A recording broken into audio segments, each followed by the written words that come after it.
a Chinese-language stage adaptation of the 1994 Hollywood film, The Shawshank Redemption, has wowed audience in China, with an all-Western cast of fluent Mandarin speakers.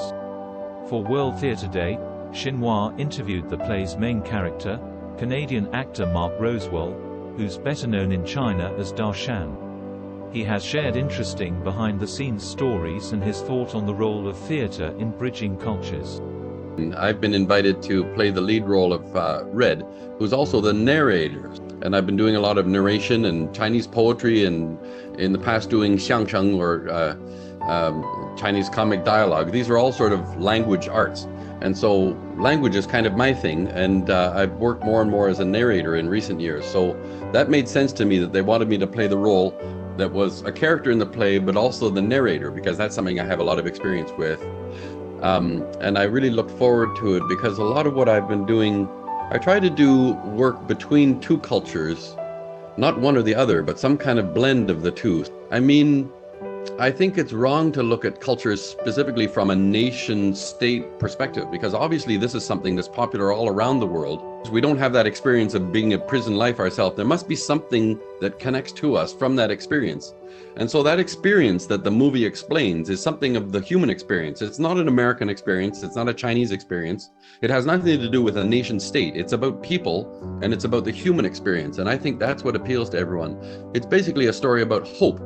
It's about living in an environment with no hope, and yet finding hope in that environment, and then being able to use that sense of hope to break out of that environment and to become free in the end.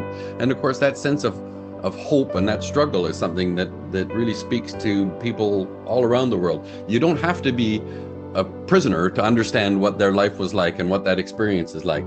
And I think that's where, because you're sort of face to face in the same room, and you're speaking the same language, and you're connecting emotionally to the audience, this whole level of sort of American or Chinese, it just disappears. There is no sort of national level to this. It's just a human story told in a language that people understand. So there's no language barrier. And I find, in my personal experience, once we get beyond the language barrier, a lot of what we thought were cultural differences were really just language barrier.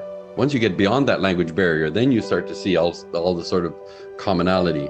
And I think that's one of the challenges of theater, is that you know, for instance, when I was performing xiangcheng, it all has to be in Chinese. You can't do a translation on stage. You have to make that connection through language, and theater forces you to do that. And once you get beyond that barrier, then you realize, oh, a lot of the cultural differences just sort of fade away, because it really was just a language difference to start with. There's stories about human emotions and human experiences, and whether that story happens in China or America is more superficial. But the deeper you get into between the two cultures, the more similarities you see, and you realize cultural differences are easy to overcome once you make an effort and you get past the language barrier and you have an open mind.